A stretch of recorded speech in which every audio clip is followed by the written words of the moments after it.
സുവിശേഷത്തിൻ തീതെളിച്ചം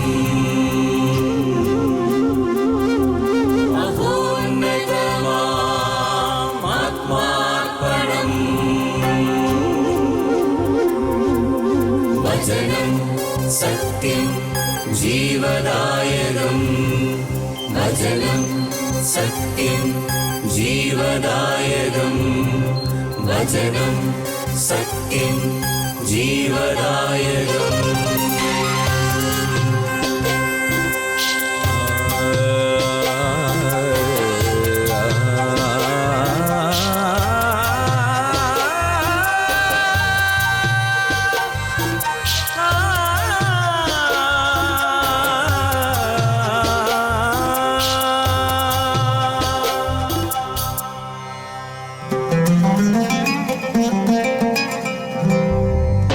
അധ്വാനിപ്പവർത്തൻ സിരകളിലൊഴുകും ജീവൻ പകരും ദിവ്യഭോജനം.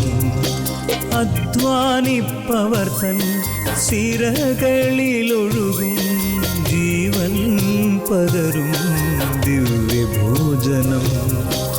അതിരുകൾ ഭേദിക്കും സ്നേഹത്തിൻ രശ്മികൾ ഞങ്ങളെ ഉണർത്തുന്ന പുതിയ പ്രഭാതം.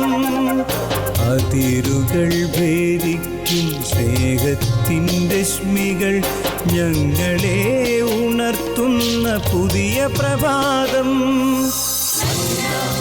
മന്ന മന്ന മന്ന.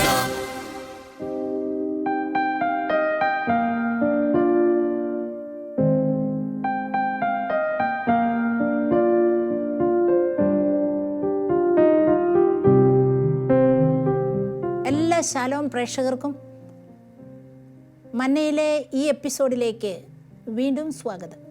ഞാൻ ഓർക്കുവാണ്, എന്തുമാത്രം സാധ്യതകളാണ് ഈ ആധുനിക ലോകത്തിൽ നമുക്ക് വളരാനും ജീവിക്കാനും ജീവിതം ആഘോഷിക്കാനും അല്ലേ?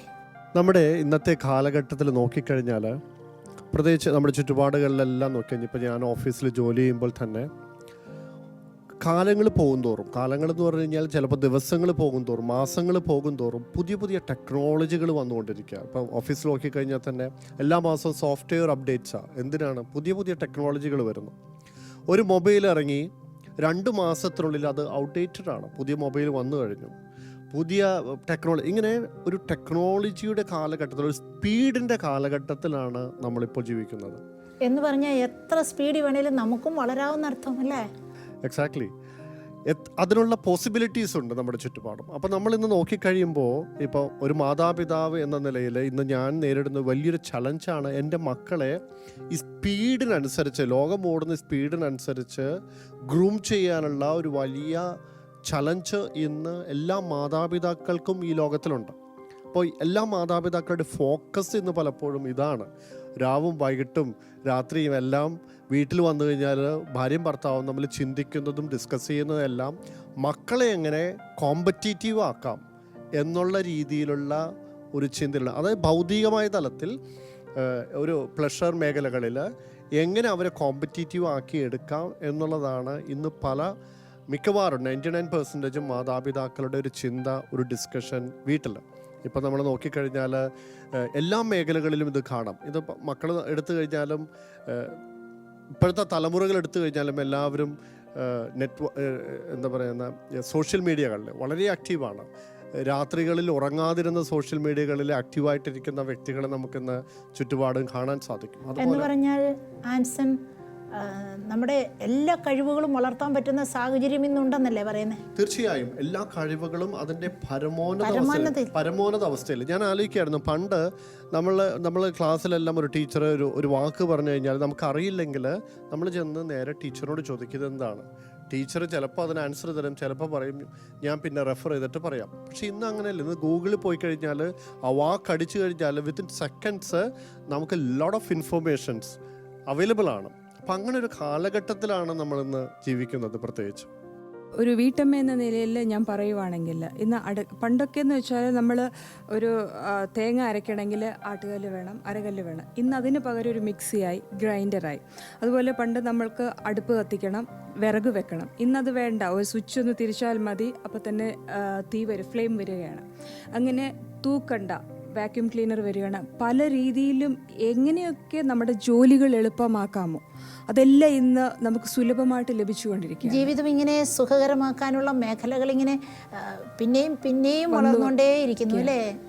ഇതിപ്പോൾ ഒരുപാട് രോഗങ്ങളിലൂടെ കടന്നു പോകുമ്പോഴും നമ്മൾ ആരോഗ്യം എങ്ങനെ സംരക്ഷിക്കാം, ഇതിനെക്കുറിച്ചൊക്കെ ഒരുപാട് കാര്യങ്ങൾ ഇന്ന് വെളിപ്പെടുത്തിക്കൊണ്ടിരിക്കുക. നമ്മൾ പോലും ശ്രദ്ധിക്കാതെ പോകുന്ന പല പഴവർഗ്ഗങ്ങളും ഇത് നമ്മളെ ശ്രദ്ധയിൽപ്പെടുത്തിക്കൊണ്ടിരിക്കുകയാണ്. അങ്ങനെ ആരോഗ്യത്തെക്കുറിച്ച് നല്ല ബോധ്യം വന്നുകൊണ്ടും നമ്മൾ പരിപാലിക്കുന്നുണ്ട്. തീർച്ചയായിട്ടും തീർച്ചയായിട്ടും.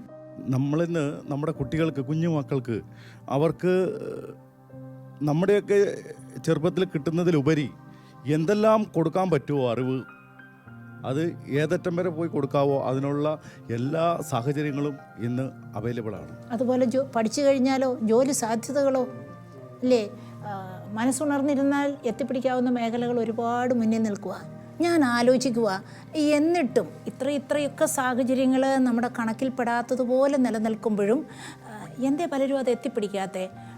മജോറിറ്റി കൗൺസിലിംഗ് സെൻറ്ററിൽ ഇരിക്കുമ്പോൾ എനിക്ക് മനസ്സിലാകുന്ന ഒരു കാര്യമാണ്, ചെറിയ നമ്പറൊന്നുമല്ല, ചെറിയ നമ്പറേ ഇതൊക്കെ എത്തിപ്പിടിച്ച് കയറുന്നുള്ളൂ, ഇതിൻ്റെ നന്മ കണ്ടെത്തിക്കൊണ്ട് കയറുന്നുള്ളൂ. കൂടുതൽ ശതമാനവും എവിടെയൊക്കെ വഴിമുട്ടി പോകുന്നു, പലപ്പോഴും ഡിപ്രഷനിലേക്കായി പോകുന്നു, പലപ്പോഴും പരാജയത്തെ ഏറ്റുവാങ്ങുന്നു. ഈ ഒരു ചിന്തയിൽ തിരുഹൃദയ സംസ്കാരവുമായി ഉൾച്ചേർത്തപ്പോൾ എനിക്കൊരു വചനം എൻ്റെ മനസ്സിൽ ആഞ്ഞു പതിച്ചു.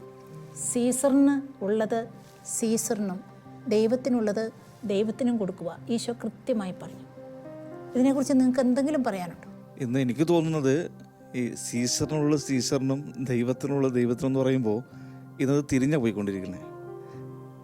ദൈവത്തിനുള്ള സീസറിനും സീസറിനുള്ള ദൈവത്തിനും കൊടുത്തുകൊണ്ടിരിക്കുക. ഒന്ന് വിശദീകരിക്കുമോ?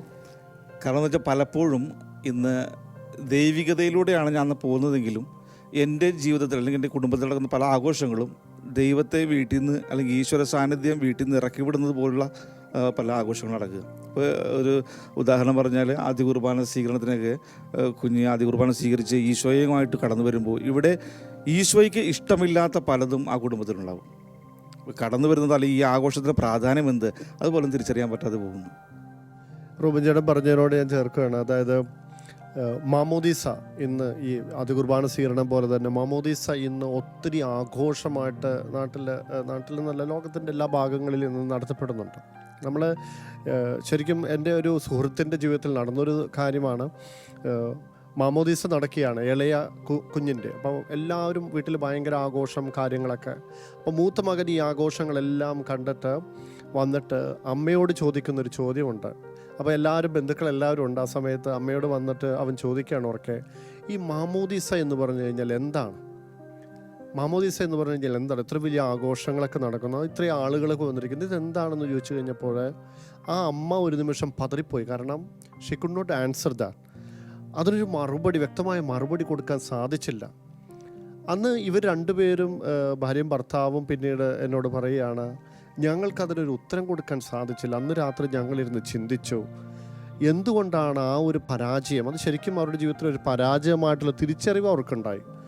അത് എനിക്ക് കിട്ടിയൊരു വലിയ ബോധ്യം അതായിരുന്നു. ഇന്ന് പലപ്പോഴും ഇത് നമ്മുടെ കുടുംബങ്ങളിൽ സംഭവിച്ചുകൊണ്ടിരിക്കുന്നു. മാമോദീസയുടെ അർത്ഥം എന്താണ്, ദൈവം അതിലൂടെ എന്താണ് ആഗ്രഹിക്കുന്നത് എന്നുള്ള ആ വലിയ മെസ്സേജ് ഇന്ന് പാസ് ഓൺ ചെയ്യാൻ സാധിക്കുന്നില്ല തലമുറകളിലേക്ക്. അത് വെറും ആഘോഷങ്ങളിൽ ഒതുങ്ങിപ്പോകുന്ന ഒരു വലിയ ദുരവസ്ഥ ഇന്ന്. അതിനേക്കാൾ കൂടുതലായിട്ട് നമുക്ക് പ്രകടമായിട്ട് കാണാൻ പറ്റുന്നത് ആദ്യ കുർബാന കൈക്കൊള്ളപ്പാടില്ലേ. അതിനകത്തൊരു കാര്യം ശ്രദ്ധിച്ചിട്ടുണ്ട്, ഒരു നിമിഷം പോലും ആ കുഞ്ഞിന് ഈശോന്ന് ചിന്തിക്കാൻ പറ്റാത്ത തരത്തിൽ ആഘോഷങ്ങളിലേക്കും സ്വീകരണങ്ങളിലേക്കും കൊച്ചു പെട്ടുപോകുന്നത് ശ്രദ്ധിച്ചിട്ടുണ്ടോ എന്നെനിക്കറിയില്ല. അല്ല, ഇന്ന് കൂദാശകൾ പലപ്പോഴും ക്രിസ്തുവിൽ നിന്നാണ് വരുന്നത്. പക്ഷേ ഈ കൂദാശകൾ സ്വീകരിക്കപ്പെടുന്ന വ്യക്തിയിലോ അതിനോടനുബന്ധിച്ചുള്ള വ്യക്തിത്വങ്ങളിലേക്കോ ഈ ദൈവിക നന്മ അത് മാറി നിൽക്കുക. ഈ കൂദാശകളുടെ ആഘോഷങ്ങൾ ലോകത്തിന് രുചിയുമായിട്ട് കൂട്ടിച്ചേർക്കുക. പക്ഷേ അവിടെ വരേണ്ടത് ദൈവം എന്താ ആഗ്രഹിക്കുന്നുവോ, ദൈവത്തിന് എന്താണോ പ്രീതികരമായി വേണ്ടത്, അതിനപ്പുറം ഈ കൂദാശകളുടെ പേരിൽ, ഈ ബാനറിൽ ലോകത്തിൻ്റെ രുചിയെ, ലോകത്തിൻ്റെ ഇഷ്ടത്തെ പ്രീതിപ്പെടുത്തുന്ന ഒരവസ്ഥ. ഇപ്പോൾ രൂപൻ ചേട്ടൻ പറഞ്ഞതിനോട് ഞാൻ യോജിക്കുകയാണ്. എനിക്കറിയുന്ന ഒരു കുടുംബമുണ്ട്. ആ കുടുംബത്തിൽ മാതാപിതാക്കളും മക്കളും ആദ്യം പള്ളിയിൽ പോയിക്കൊണ്ടിരുന്നു, വിശുദ്ധ കുർബാനയിൽ സജീവമായി പങ്കെടുത്തിരുന്നു. പക്ഷേ പതുക്കെ പതുക്കെ മക്കൾ വളർന്നു വരുന്നതനുസരിച്ച് പേരൻസ് തന്നെ അത് കുറച്ചു, പള്ളിയിൽ പോക്ക് അവർ കുറച്ചു. മക്കൾ ട്യൂഷന് പോയിക്കോട്ടെ എന്ന് പറഞ്ഞു. അതിനുശേഷം മക്കൾ പറയാൻ തുടങ്ങി, ഓക്കെ അപ്പനും അമ്മയും മലയാള കുർബാനയ്ക്ക് പോയിക്കോ, ഞങ്ങൾ വല്ലപ്പോഴും ഇംഗ്ലീഷ് കുർബാനയ്ക്ക് വരാം. പിന്നീട് അവർ മലയാളം ഉപേക്ഷിച്ചു, ഇംഗ്ലീഷ് മാസം ഉപേക്ഷിച്ചു.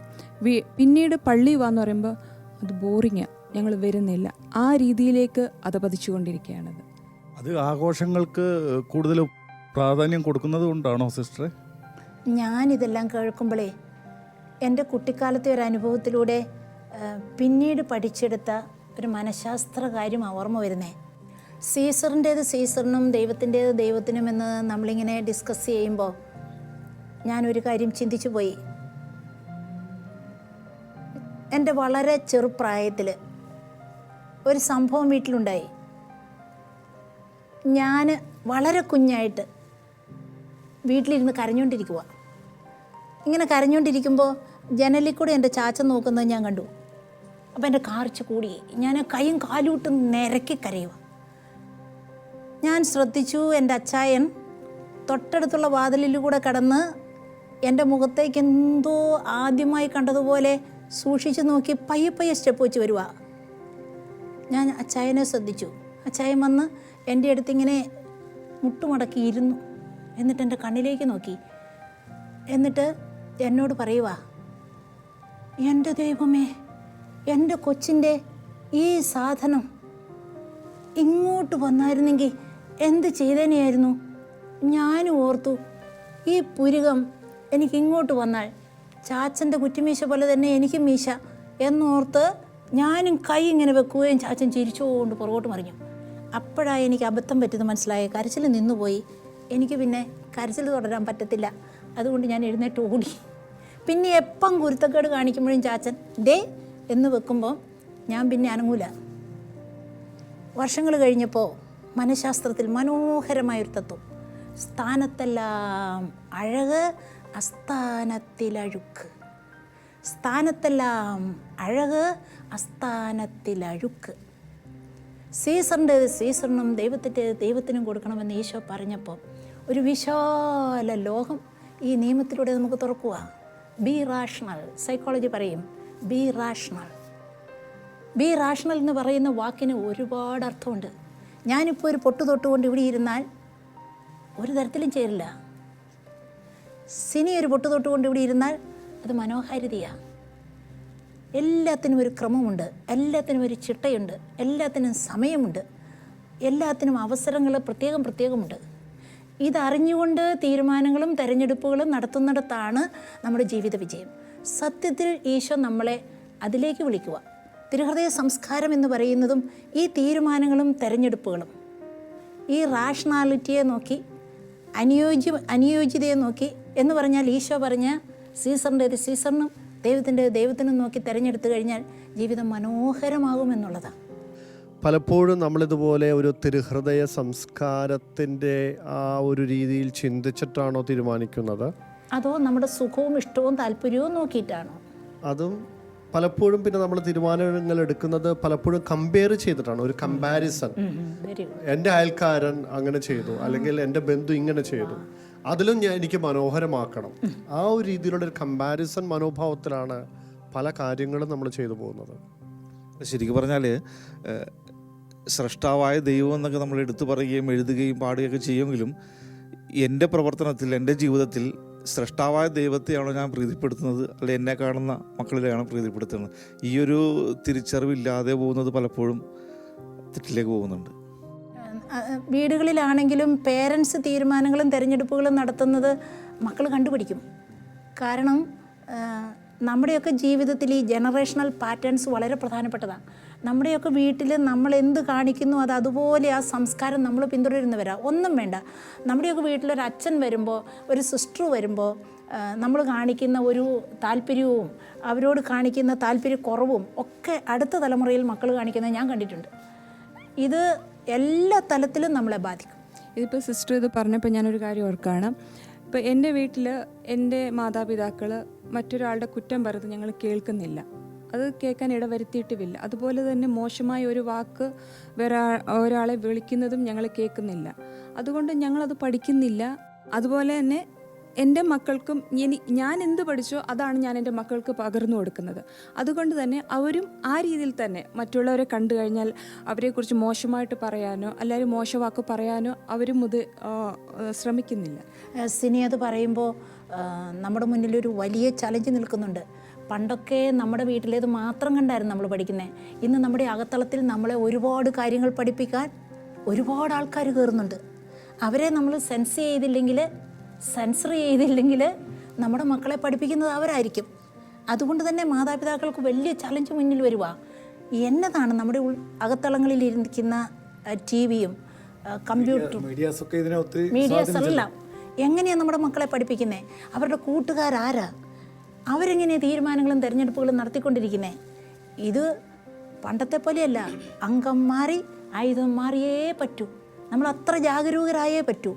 അല്ലെങ്കിൽ അവരെ വേറെന്തൊക്കെയോ സംസ്കാരം പഠിപ്പിച്ചിട്ട് ഈ തിരുഹൃദയ സംസ്കാരത്തിൻ്റെ ഒരു രുചി പോലും അവർക്ക് കിട്ടാതെ തിരുഹൃദയമുള്ള വീട്ടിൽ, തിരുഹൃദയ പ്രതിഷ്ഠയുള്ള വീട്ടിൽ അവർ വേറെന്തൊക്കെയോ ആയി മാറും. പൗലോസ് അപ്പോസ്തലൻ റോമാക്കാർക്ക് എഴുതിയ ലേഖനത്തിലെ 12-ാമത്തെ അധ്യായത്തിലെ 1-ാമത്തെ വാക്യം പറയുന്നുണ്ട്, നിങ്ങൾ ഈ ലോകത്തിന് അനുരൂപരാകരുത്.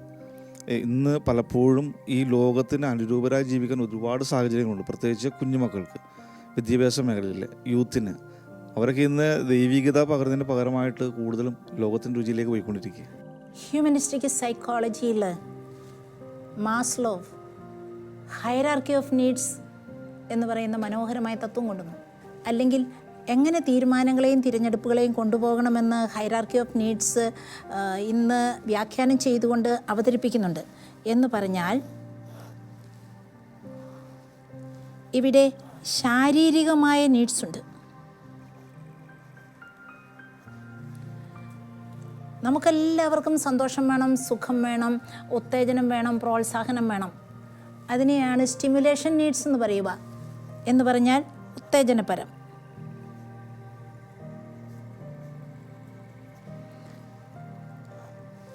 നമ്മുടെ എല്ലാം മൂല്യത്തെ, നമ്മുടെ എല്ലാം കാര്യങ്ങളെ മനുഷ്യർ ബഹുമാനിക്കണം, അംഗീകരിക്കണം, സ്നേഹിക്കണം, അതും നമ്മുടെ നീഡാണ്. അത് നമ്മൾ എസ്റ്റീം നീഡ്സ് എന്ന് പറയും. നമുക്ക് മനസ്സിലാകുന്ന ഭാഷയിൽ നമ്മൾ അതിന് അന്തസ്സെന്ന് എഴുതുക.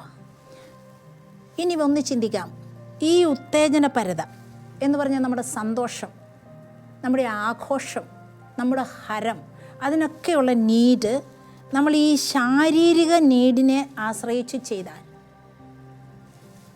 ഇത് പ്ലഷർ പ്രിൻസിപ്പിൾസായിട്ട് എപ്പോഴും നിലകൊള്ളും. സുഖം, സന്തോഷം, ഹരം, ത്രില്ല്, അധ്വാനിക്കാതെ പണം ഉണ്ടാക്കുക, ഇഷ്ടം, സ്നേഹം. അപ്പോൾ എന്ത് പറ്റുമെന്ന് ചോദിച്ചാൽ നമ്മൾ ഇതിനകത്ത് തന്നെ കിടന്നിങ്ങനെ കളിച്ചിട്ട് നമ്മുടെ തീരുമാനങ്ങളും തിരഞ്ഞെടുപ്പുകളും ഒരു ജാതി ജന്തുഭാവത്തിലായിട്ട് മാറും. നമ്മുടെ കാഴ്ചപ്പാടൊക്കെ കന്നുകാലികളുടെ കാഴ്ചപ്പാടാവും. അവിടെയാണ് നമ്മൾ ഈശോ പറയുന്നതിൻ്റെ നേരെ വിപരീതം ചെയ്യുന്നത്. നിന്നെ സ്നേഹിക്കുന്നവരെ മാത്രം സ്നേഹിച്ചാൽ എന്താണ് ഫലം? പാപികളും അപ്രകാരം ചെയ്യുന്നില്ലേ എന്ന് ഈശോ ചോദിക്കുന്നു. അപ്പം നമ്മളിവിടെ ഇന്ന് ഈ പ്ലഷർ പ്രിൻസിപ്പിൾസിലാണ് പല തീരുമാനങ്ങളും എടുക്കുന്നത്. കാരണം ഇഷ്ടമാണ് അതിൻ്റെ നിർണായക ഘടകം, താല്പര്യമാണ് അതിൻ്റെ നിർണായക ഘടകം. അതുകൊണ്ട് നല്ല സാധ്യതകളുണ്ടെങ്കിലും ഇപ്പോൾ ഒരു കുഞ്ഞിൻ്റെ കയ്യിൽ മീഡിയ കിട്ടിയാൽ, ഒരു ടീനേജറിൻ്റെ കയ്യിൽ ഒരു മൊബൈൽ ഫോൺ കിട്ടിയാൽ അതിന് എന്തുമാത്രം ഗുണങ്ങളുണ്ട്, എന്തുമാത്രം നന്മകളുണ്ട്. പക്ഷേ ഉപയോഗിക്കുന്ന വഴികൾ വേറെയായിരിക്കും. കാരണം അത് ഇഷ്ടം നോക്കിയിട്ടാ, താല്പര്യം നോക്കിയിട്ടാ, എന്നിട്ട് അതിനോട് അഡിക്റ്റ് ആകുന്നു, പ്രശ്നമാകുന്നു. വേണ്ട, അച്ഛനും അമ്മയുടെയും തീരുമാനവും ഇതുപോലെ തന്നെ വരാം. അപ്പോൾ ആ വീട്ടിൽ സംഭവിക്കാൻ പോകുന്ന അങ്ങനെയാണ് നമ്മുടെ വീട്ടിലേക്ക് ബ്ലൂ ഫിലിംസും നമ്മളെ വളർത്താത്ത, സഹായിക്കാത്ത സീഡികളുമൊക്കെ നമ്മുടെ വീട്ടിലേക്ക് എൻ്റർ ചെയ്യുന്നത്. അങ്ങനെയാണ് നെറ്റിലൊക്കെ കയറരുതാത്ത വഴികളിലൂടെ നമ്മൾ എത്തിപ്പോകുന്നത്. അതേസമയം നമുക്ക് ഈ ഉത്തേജനപരമായ കാര്യങ്ങൾ വേണം, നമുക്കെടുക്കാം.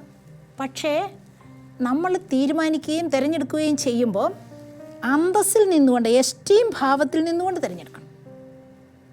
നമുക്ക് സന്തോഷം വേണോ? ഈ സന്തോഷം എനിക്ക് ചേരുന്നതാണോ എന്ന് നോക്കിയിട്ട് എടുക്കണ്ടേ? ഈ സന്തോഷം എന്നെ വളർത്തുന്നതാണോ? ഇപ്പോൾ എനിക്ക് മൊബൈൽ കിട്ടി. മൊബൈലിൽ എന്തെല്ലാം കാര്യങ്ങൾ നമുക്ക് സഹായകമായതുണ്ട്, അത് ഉപയോഗിക്കണം. സഹായകമല്ലാത്ത കാര്യത്തിന് ത്രില്ലുണ്ടാവും, പക്ഷേ ത്രില്ല് നോക്കിയിട്ടല്ല, രുചി നോക്കിയിട്ടല്ല.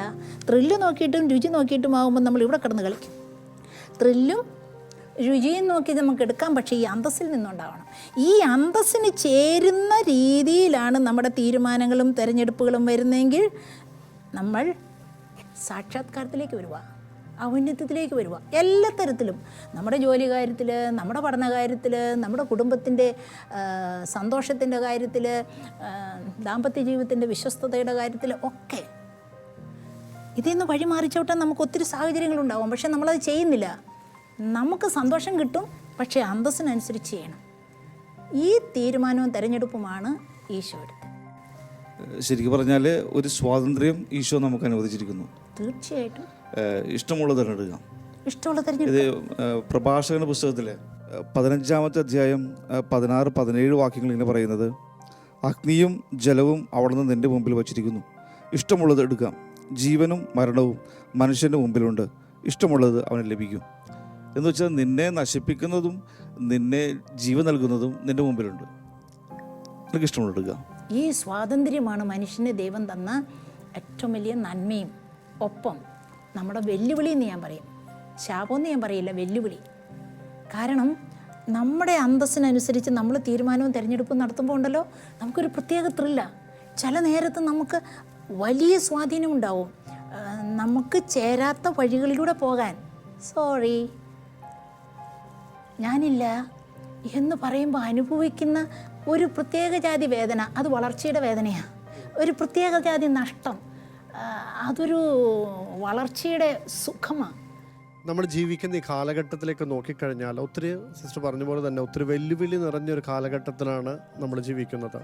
കാരണം നമുക്ക് എപ്പോഴും നമുക്ക് നമ്മുടെ ശരീരവും അതിനാഗ്രഹിക്കുന്നു, നമ്മുടെ ചുറ്റുപാടുകളും അതിനായിട്ട് നമ്മളെ ഫോഴ്സ് ചെയ്യുന്നു ശാരീരികമായ രീതിയിലുള്ള ഒരു തീരുമാനങ്ങൾ ജീവിതത്തിൽ എടുക്കാനായിട്ട്. അത് എന്ത് തന്നെ ആയാലും, ഭൗതികമായ ആഘോഷങ്ങളായാലും എന്ത് തന്നെ ആയാലും, ശാരീരികമായ രീതിയിൽ നമുക്ക് വലിയ ഒരു പ്രശസ്തി, ഒരു മറ്റുള്ളവരെല്ലാവരും ശ്രദ്ധിക്കുന്ന രീതിയിൽ കാര്യങ്ങൾ ചെയ്യാനായിട്ട്, അത് പ്രത്യേകിച്ച് ഒരു വിവാഹം തന്നെ എടുത്തു കഴിഞ്ഞാൽ, ഇപ്പം എൻ്റെ ഒരു അയൽക്കാരൻ ചെയ്തതിലും മനോഹരമായിട്ട് ചെയ്യാനായിട്ട് ഉള്ള ഒരു പ്രഷർ എപ്പോഴും നമ്മുടെ വീട്ടിലുണ്ട്.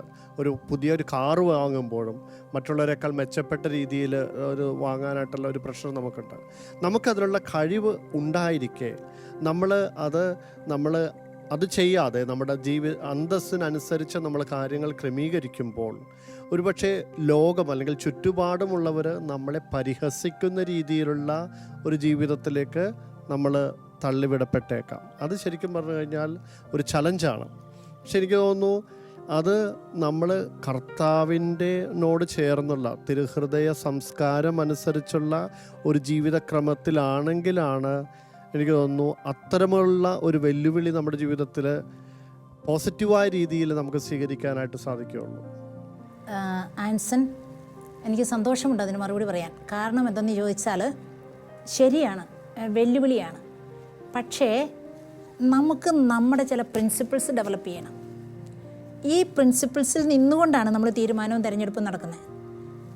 നമ്മൾ യുണീക്കാണ്, നമ്മൾ പ്രഷ്യസാണ്, നമ്മൾ വിലപ്പെട്ടതാണ് എന്ന് നമ്മുടെ ഉള്ളിൽ ആഴമായ ബോധ്യമുണ്ടായിരിക്കുകയും നമ്മുടെ ഉള്ളിൽ ദൈവികതയുണ്ടെന്നുള്ള ബോധ്യമുണ്ടായിരിക്കുകയും വളരെ പ്രത്യേകിച്ച് 1 യോഹന്നാൻ 4:4 നിൻ്റെ ഉള്ളിലുള്ളവൻ പുറമേ ഉള്ളവനേക്കാൾ കരുത്തനാണ്, ശക്തനാണ്.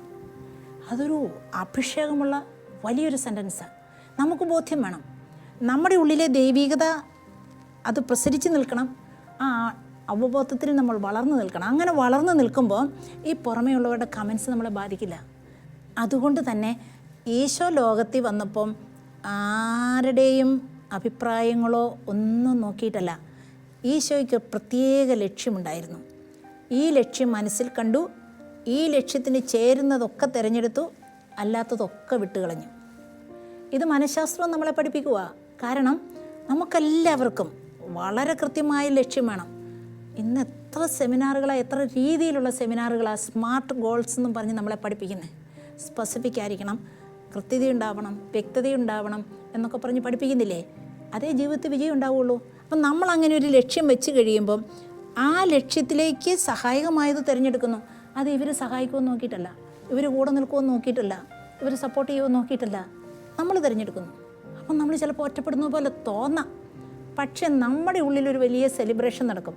Y I have chosen this. അത് ഒരു പ്രത്യേക നിർവൃത്തി തരും. എത്രയോ പേരുടെ ഷെയറിങ് എൻ്റെ മനസ്സിൽ നിൽക്കുന്നു.